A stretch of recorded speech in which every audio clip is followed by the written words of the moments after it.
Jennifer, and I'm here for another video in my cruise series. Before I forget, I just wanted to mention that this is sort of a collaboration series with my YouTube friend Terry Gigi. So I will link her channel in the space below. Be sure to go over to her channel and check it out. She's got a cruise coming up as well, and so we're both doing cruise videos, not the exact same topics, but we're both doing cruise videos over the next couple of months. And so I would encourage you to go over and check out her channel and tell her I said hi if you go over there. Anyway, so today's topic is selecting a stateroom. So once you have decided on the cruise you want to go on, and then you decide on the cruise line, then when you book, you're going to have to choose the deck you want, you're gonna have to choose the room you want, and there are lots of different options. So let me first tell you that if you are motion sick, you're gonna wanna think carefully about a few things if you're afraid you're gonna get motion sick. Okay, but let me just say something. I get motion sick in a car driving in a parking lot. I mean, I really do. Not if I'm driving, but if I'm a passenger, it's just not good. So I get the little patch thing that I can't remember, Transcope, is that what it's called? That you put behind your ear. In the old days, they used to apparently make people feel like everything that they ate tasted metallic. It doesn't do that anymore. I have used these patches on all 3 cruises I've been on and have never had motion sickness. Even one time when there were really choppy seas and people on the boats were sort of feeling queasy, and I'm just, hey, fine. But if you think you might have a problem with it, you want to think about a couple of things. You want to think about the deck you're on, and you want to think about the part of the ship you're on.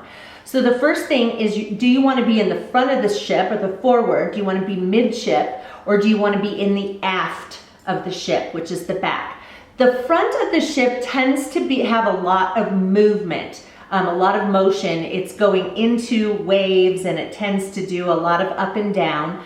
If you have a balcony toward the front, there's going to be a lot more wind when the boat is moving. And when you're down lower, I think, in the front of the ship, you can hear engine sounds and things. You probably can get that in any of the lowest decks anyway, but I've heard people I talked to on the cruise talk about how they could hear the engine or hear the anchor being pulled in or something.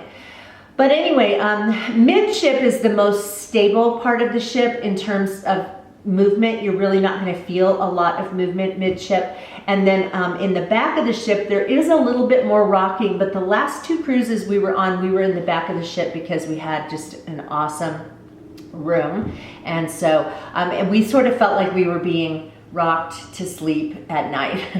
So the other thing to think about is how high or low you are in terms of the deck you're on. The higher you are, the more you're going to feel the sway of the ship. And so if you really are going to be bothered by that, you might want to think about one of the lower decks. The very first time my husband and I went on a cruise, we were midship, and we were, I think, on like deck 6. So there were several decks above us. I think the decks went down to like maybe 4 or something like that. So we were among the lower decks, but after that, because I didn't feel motion sick at all, I didn't really feel the need to pay attention to that. So for our upcoming cruise, we are still midship, and we're on deck 10. And I think that's the highest that we will have ever been, is deck 10. There's just 2 more decks above us. And then the last cruise, though, that we took, we were about, I think, maybe deck 8, but we were in the aft of the ship. And what was really cool about that, you guys, if you go on a Carnival cruise, is some of their boats, a lot of their boats, in the back, they have, so imagine this is the back of the boat. They have these corner rooms on 3 of the decks, and they're shaped triangular, so the rooms are shaped that way. It makes them a little bit bigger, and they have wraparound balconies. You pay a little bit more, but it's so worth it. We've done those twice in those rooms, and just wonderful rooms. So think about that if you go on Carnival.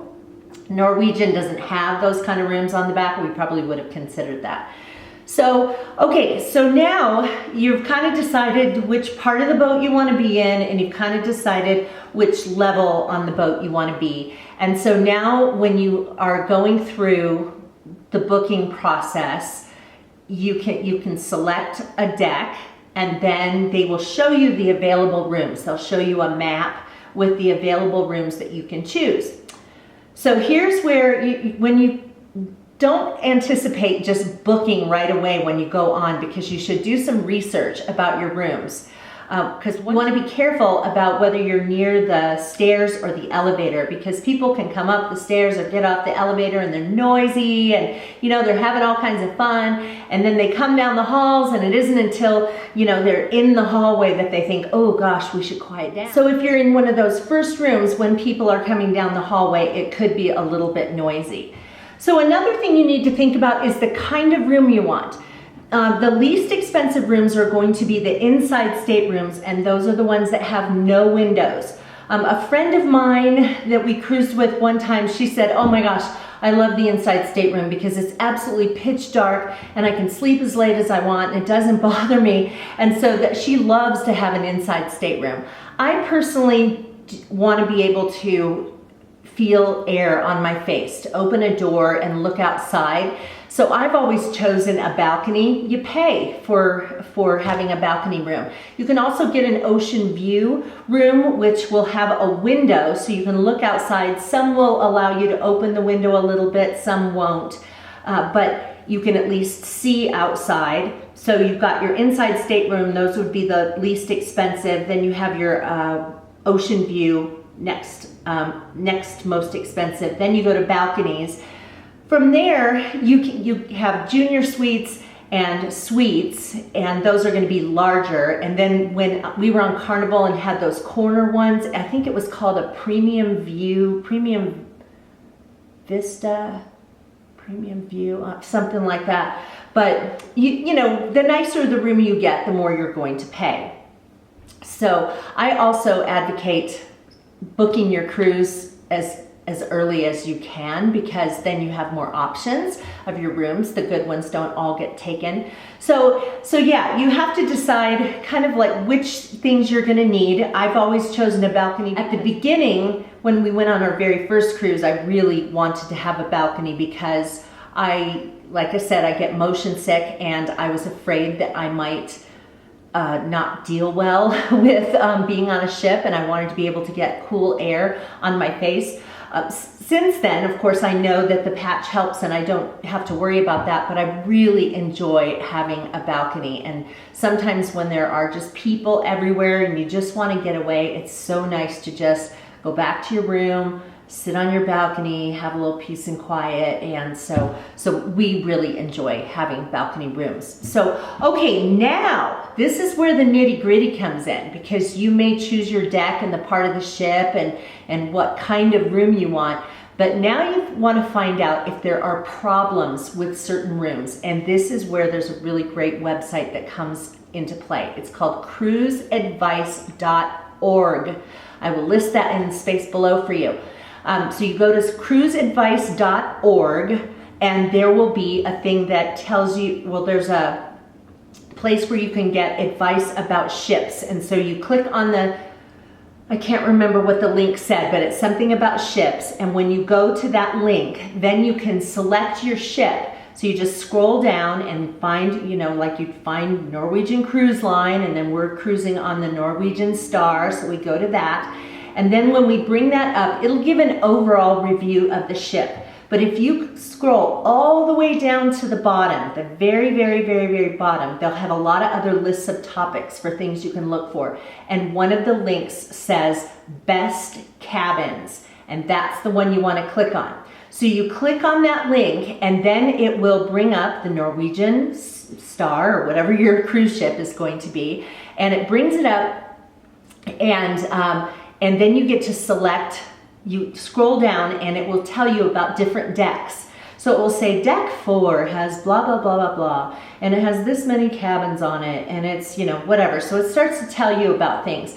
Every so often you'll see red letters that will say like alerts or warning. It'll say there are many problematic staterooms on on this floor, and then it will tell you why there are problems. Others will give you a big red thing and it will say, this is a highly rated deck, and so lots of people are happy with the rooms on those floors. So here are some of the things they'll tell you. You might look at a certain stateroom and say, oh, let's do that one. But when you check, it'll say, if you have a room toward the back of the ship on deck 6, it's possible that you could hear music from the disco that will be right above you. And so if you'd be bothered by that, then you may not want this stateroom. There will be another that will say, above this room is the swimming pool and the decks with lounge chairs that get cleaned off in the morning, so you may hear lounge chairs being dragged around on deck. If this would bother you as you're trying to sleep in the morning, this might not be the room for you, and I highly recommend that you do that to make sure that you don't have any problems with any annoyances that you would prefer not to have while you're on your cruise. Okay, that's it. If you guys have any information about other websites that are helpful in choosing your stateroom on a ship, then I would love to hear about that. So please comment below. I think we'd all appreciate that. And I hope you guys will join me for more cruise videos with great tips coming up in the coming weeks. Be sure to subscribe, and I hope I'll see you again. Bye-bye.